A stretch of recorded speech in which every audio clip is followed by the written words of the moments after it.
animals that got the middle finger from evolution. My second video from him. Let's see which animals were shafted. Evolution is a name Emily. That's it, that's the whole intro. Don't get me wrong, the concept of evolution is pretty cool. It's the reason giraffes get to flex their high in the entire animal kingdom. But there are just times where nature and evolution decide to team up and absolutely hoe an animal's entire existence. So here are 10 animals that I personally think got done the dirtiest. It's not exactly in order, but obviously some animals are going to get violated more flagrantly than others. And I say that because if this list were actually in order, the octopus would probably medal at the Oppression Olympics for... well, let me explain. Octopus are highly intelligent and scientists believe they have the same cognitive ability as a 2-year-old human. You think that octopuses got the middle finger? I think they're badass. Also delicious, but you know, I'm not biased. It might not seem impressive, but that means octopus are on the same IQ level as some dogs. They're even smart enough to use tools, whether it's using the tentacles of the venomous man-o-war as a weapon, which they actually do, or carrying a coconut around to keep as a travel-sized panic room. But being smart is the only thing they have going for them. First of all, most octopus come into the world as orphans. The mother octopus will spend months guarding and watching her nursery of up to 50,000 eggs. Since it's too dangerous to leave them alone, and since there's no daycare underwater, she often won't eat the entire time. Jesus Christ, what? This... First of all, 50,000, and second of all, damn, not eating the entire time. Which means once the clutch of eggs are finally ready to hatch, the mother is shriveling, starving, and ready to become initials on a Twitter bio. Struggle doesn't end there. In fact, that's so when it starts. These babies the size of a grain of rice have to figure out life in an ocean full of animals that'll actually try to put an end to it. It's so bad that out of the 50,000 children, if more than 2 survive to adulthood, it's considered overachieving. That honestly wouldn't be a big deal if nature didn't already nerf them with their lifespan. It's so ridiculously short that a majority of octopus species that live life to the fullest still won't be alive for their first birthday. Being an what the heck? Okay, never mind, they got shafted. Octopus means you can be born on New Year's, have a midlife crisis by June, only to be a memory by October. Giving an animal high intelligence just to cut its life after 1 to 2 years just seems like an intentional dick move. That isn't a dick move. And because they have no shell or no armor, they'd honestly be lucky to live that long. Having no real way to defend themselves means a good number of them end up a sea lion's chew toy or a dolphin's frisbee. To be fair, octopus do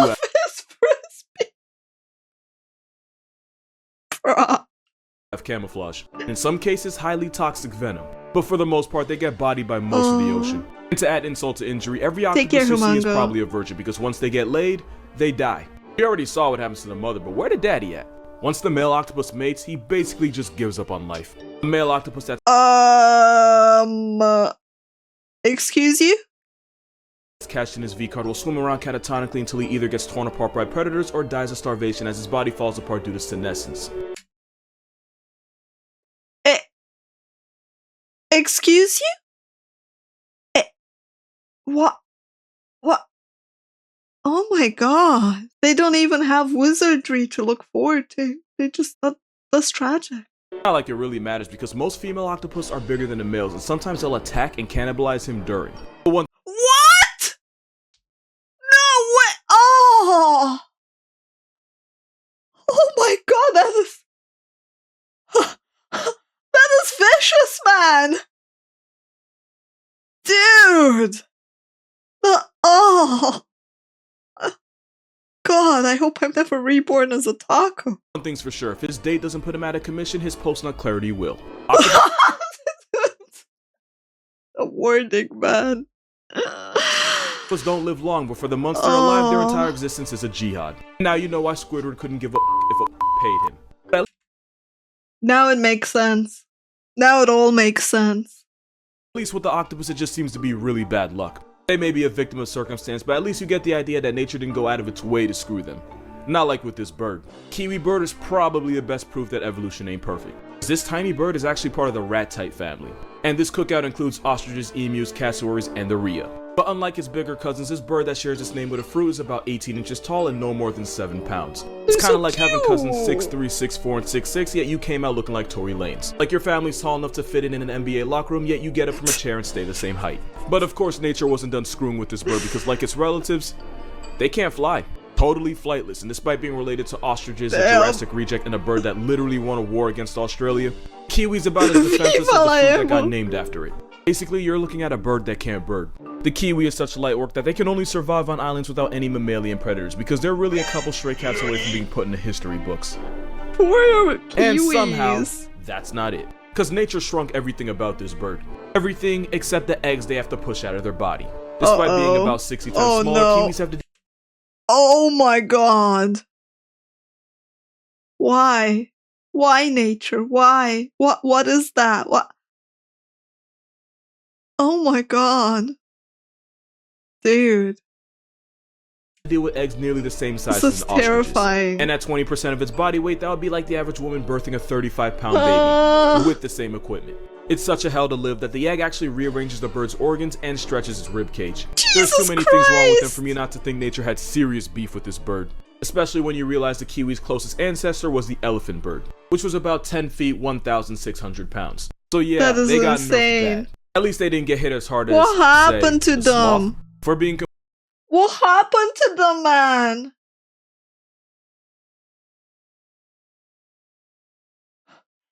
Okay, it can't... It's gonna get better from here, right? Right? We started with the worst ones, right? Completely honest here, the sloth has almost nothing going for it. Because they insisted on eating nothing but leaves, their diet makes them one of the slowest animals on the planet. Because they physically can't afford to spend energy they don't have, because going into debt would mean death. It's to the point where baby sloths have to quite literally hold on for dear life, because if it falls to the jungle floor, the mother likely won't waste the energy trying to get it back. Jesus Christ, when your own mother doesn't think you're worth expending the energy for, that's depressing. That is actually depressing. I don't want to know more. I don't want to know more. And that's because if you're a sloth, leaving this tree is the most dangerous thing you'll ever do. Sloths only poop about once a week, and when they do, they'll climb out of the tree and get on the ground to do it. Why they don't just drop a deuce from the trees, I couldn't tell you. Nobody knows what goes on in their heads. But this means about half of all sloth deaths involve getting clapped on the toilet like Elvis. One thing sloths have going for them is that they're so mind-numbingly slow that algae actually grows on them, giving them free camouflage. But there's a catch. There is always a catch. When one of your biggest ops is an eagle with quite literally some of the best eyes in the world, wearing a moss blanket isn't gonna amount to too much. And you know evolution was actively f***ing with them because sloths are actually really good swimmers and can hold their breath for 40 minutes longer than dolphins and seals. They can hold their breath for 40 minutes?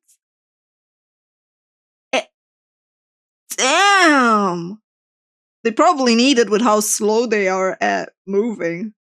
But it means almost nothing when most of the time they go swimming is by accident when they fall out of a tree. And that weak-ass doggy paddle might save them from drowning, but it won't save them from getting murked by an anaconda or a black caiman. But the really sad part is, sloths could actually be way better than this. Its close relatives, the armadillo and anteater, are able to put the same claws that it has to good use, and anteaters have even been known to swing on jaguars. You have a homicidal vacuum cleaner that has put jaguars and people in coffins. And then you have a moss blanket with a face. Just like the kiwi, the sloth used to be better than this. Megatherium, aka the giant ground sloth, was in the same weight class as elephants, and they actually knew how to use those claws. Dude, that's so cool. How did we get the slow variant? Look at its ancestor. Look how badass. It looks like more of a bear than anything. So much so that if Ice Age were realistic, Sid would have worn Diego's ass like a fur coat. But its massive size ended up screwing it in the end, as they basically got hunted into oblivion by humans, leaving us now with the how did we get humans? Yes. Okay, makes sense. Defenseless, dead-eyed, slower than molasses algae apartment that we call the sloth. You know that thing on TV where it's like someone gets a genie that grants wishes but only does so in a way that horribly bends them over in the end, and the moral's supposed to be careful what you wish for? That basically sums up this next animal because it looks like it got finessed by a genie in one of the most disrespectful ways possible. This is a fiddler crab. That looks grotesque. What? What is happening there? Male fiddlers have one giant brolic claw whose only purpose is to get a female's attention. Lady crabs choose their mate based on who has the biggest claw.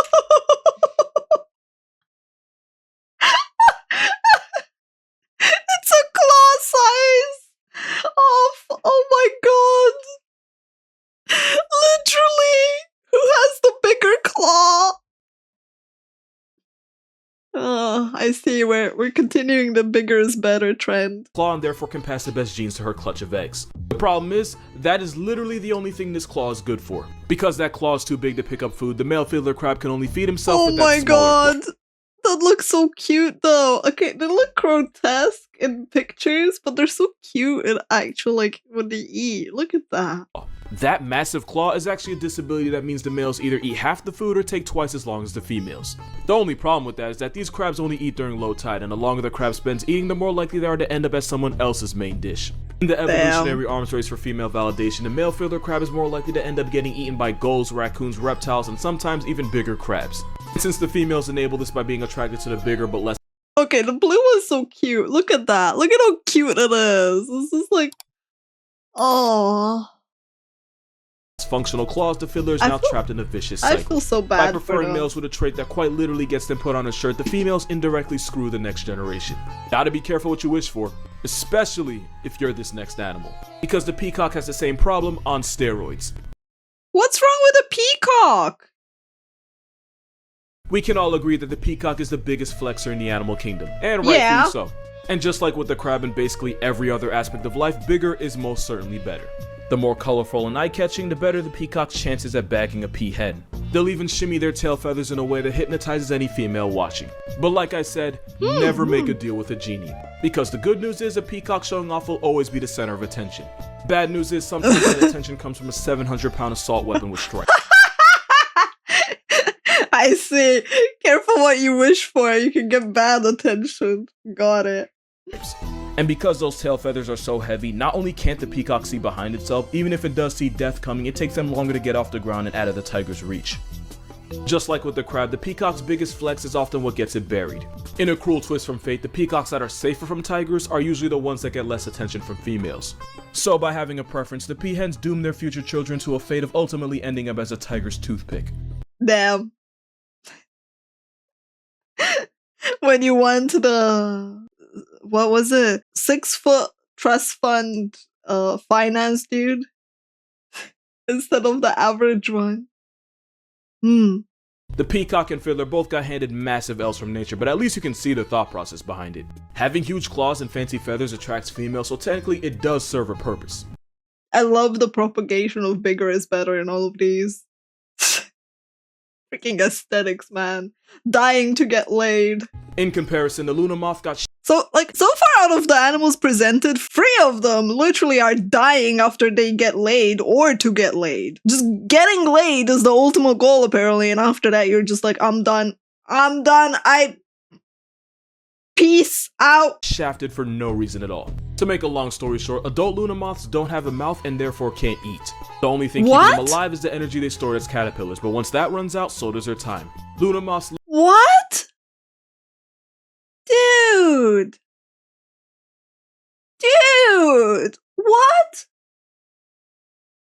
That's so sad. That is depressing. Live for about a week, just long enough to reproduce and doom their children to the same fate of a non-consensual hunger strike. If you ask... Non-consensual hunger strike? Oh my god. That is so sad. I didn't know that. The poor Luna moth. Its sole purpose is to mate. It doesn't eat or have a digestive tract. The fudge? Google why the Luna moth doesn't have a mouth. It'll tell you because its only purpose is to mate. You know, when we feel like we have no purpose and things are looking bleak and we're sad that we don't know what we want to do with our life, perhaps we should look at the Luna moth and be thankful that we're not that. Which is really nature not giving a fraction of a about them. Yeah, that's cruel. That is so sad. What could possibly be crueler?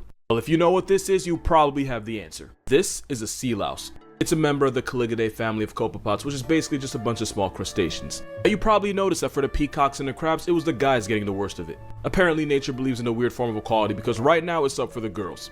The horror show starts when a male sea louse kidnaps a much smaller female and then forcibly drags her to what I can only describe as a crustacean sex dungeon. Crustacean sex dungeon? What the fudge? What is this? What am I watching, man? You know the weirdest part of all of this? I'm pretty sure there will be women out there that will see this and type smash. I'm pretty sure out of all those fantasy books, this has definitely been an explored topic. where he can have up to 20 other victims also trapped. It's at this moment where this movie loses its rating, because the male will forcibly impregnate every last female in his burrow, and this often involves penetrating her abdomen. Don't What? Oh my god, man. Her abdomen? worry, it gets worse. It gets worse? Jesus Christ. As her brood of children that she never asked for begin to grow, they decide to start eating their way out. Eventually, the mother's body splits open as her nursery of psychopaths rush out of her now mutilated husk of a corpse. This might be one of the only times where the babies abort the mother. She doesn't even really get to give birth, her children just bring her death. You might be wondering why evolution would even give this nonsense the green light. Well, the newborn sea louse are entering an ocean full of danger, and having a full meal before they make it out on their own apparently increases their chance of survival. And by cannibalizing their own mother, it's basically a home-cooked meal. Their only home-cooked meal.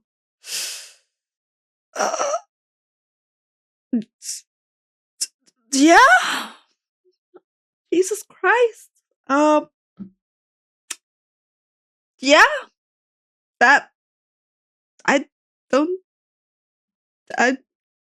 Why? Just why? Just why? What is this? Why? Somehow, this isn't even the worst birth on this list. That title belongs to the hyena. There's worse? There's more? Huh? How? No. Because straight up death is actually better than what they go through. Female hyenas evolve a pseudo-penis that's so similar to the real thing, it's actually difficult to tell males and females apart. This is actually a female. Only problem is, it's not just for show, they actually have to give birth to that thing, and yes, it's every bit as painful as you think. Oh, giving birth for a penis. Oh man. Dude.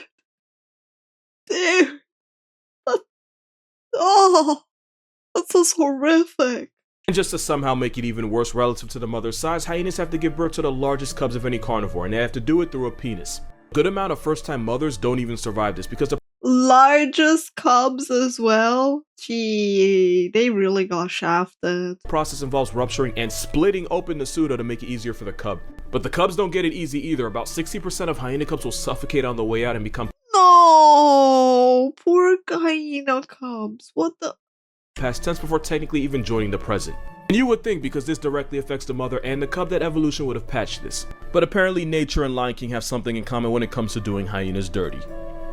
Gee, man, that sucks. But if we're talking about an animal that got done dirty, that sucks so much for hyenas. I feel so bad for them. I know like a lot of people don't have any sympathy for hyenas, but damn.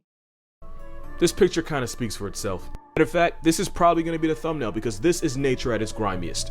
A lot of y'all probably knew this animal is coming just from reading the title, but for those of you that didn't, that was the skull of the babirusa. It's a wild pig found in Indonesian islands like Sulawesi. If you already knew that, it's probably because of those teeth. Those tusks penetrate out of its snout only to do a complete 180 and head right back towards its face. If the male babirusa can't wear down this hellish overbite or he doesn't lose them in a fight, then the teeth will end up growing right back into his head. Jesus Christ.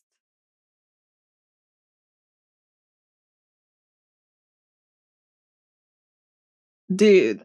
Penetrating the skull and ultimately piercing the brain. But the worst part of it all is that by the time it gets clapped by its own dental plan, the babirusa's probably already had children and therefore passed on its bullshit to its kids. It's a lot like Parkinson's. Jesus, okay, hear me out. The problem with Parkinson's is that it usually develops late in life, usually around the age of 60. And patients can have it for years without being diagnosed. So by the time they do find out, it's possible they could have already had kids and grandkids that they could have passed it off to. See the problem, right? The only good thing is that it's somewhat rare for a child to inherit Parkinson's from their parents. The babirusa, not so lucky. And as long Dude, dying from your own body with no way for you to prevent that is horrible. as females find big tusks attractive, and as long as the tusks only murk them after they've had babies, this pig is going to be screwed eternally and evolution can't even stop it. But when you talk about being sodomized by the fleshy phallus of nature, you're probably talking about cheetahs. If you watch Tier Zoo, if you're watching this, you probably do. I do watch Tier Zoo. You probably heard him say that cheetahs are F-tier garbage that either need to be buffed or just vaulted out of their misery. I love cheetahs, I really do, but out of every animal on this list, evolution might have bodied the cheetah the hardest, and for one simple reason. Cheetahs are really fast. That is all they have. Cheetahs are a textbook example of why you should never dump all your evolution points in one skill, because you'll just get bent over in every other aspect of life. Because they're built for speed and absolutely nothing else, cheetahs often get bullied by other predators, especially lions I like and hyenas. cheetahs so much, and because cheetahs so have to expend so much energy just to make a kill, it forces them to rest right after, which makes it really easy for other animals to just step in and run their pockets. But for real, if you're a cat and a bird that literally only eats the dead is able to run you off, you got a lot of problems. Worst part is, cheetahs could easily avoid all of this. Leopards are also lightweight, solitary hunters that occasionally get their food stolen, but they're able to carry their kills up in trees where they can't get harassed by scavengers. But in the evolutionary race for speed, cheetahs evolved non-retractable claws to use as cleats to keep traction while running. Which is why cheetahs can't climb trees, so they gotta get violated on the ground. Cheetahs are such pushovers that one hyena can successfully rob several cheetahs right in their face and then dare them to do something about it. Cheetahs compromised everything for speed, so now they get to speedrun through life. About 70% of cheetah cubs born in the wild will be 6 feet under before their first birthday. And just to add on to that, because why the hell not, thanks to genetic bottleneck, a majority of the cheetah population is highly inbred. What you're looking at is a cat that doesn't really know how to cat. Because instead of roaring like lions, tigers, and leopards, the best this spotted doormat can do is chirp like a bird. Matter of fact, if you YouTube it real quick, you'll find they make every sound that isn't a roar. Oh. And that It's so cute. Dude. Poor cheetahs. That's how you know evolution went out of its way to them. Cheetahs have been around for about 3 million years and decided they were just gonna IM speed their way through life. And because of that, unless it's a 100-meter dash or a bird call contest, this overgrown house cat loses every single time. Obviously, there's a lot of good things about the cheetah, but not nearly enough to justify the abuse they go through. Which is probably why a majority of cheetahs in captivity experience severe anxiety so bad that it prevents them from mating and they need an emotional support dog. Which is cute, don't get me wrong, but it's another reason why cheetahs are dangerously close to being the pandas of cats, and that's not something anyone wants to be. And don't get it twisted. The panda of cats? Yeah, I don't think anyone wants that. I don't enjoy roasting cheetahs, I actually really love them, but if nature has favorites, this Cheeto's mascot isn't one of them. And those are 10 animals that got the middle finger from evolution. I'm not gonna lie to you, this video was low-key a pain to make. So if you liked the video and you'd like to support this channel, my Patreon's gonna be in the description, but please, please, don't give money if you can't afford it. Because honestly, I don't need money, I just wanted to cover my crippling Wendy's addiction. Subscribing doesn't cost you anything, so You know, I've never had Wendy's. That's one of my goals, to go to a Wendy's. Think about it. This is a cool video. But at the same time, I'm like so sad about like my brain. Like, why? This is all I can say after this video. Why, man? It's like horrible. And I also want the cheetah now. Oh, yes.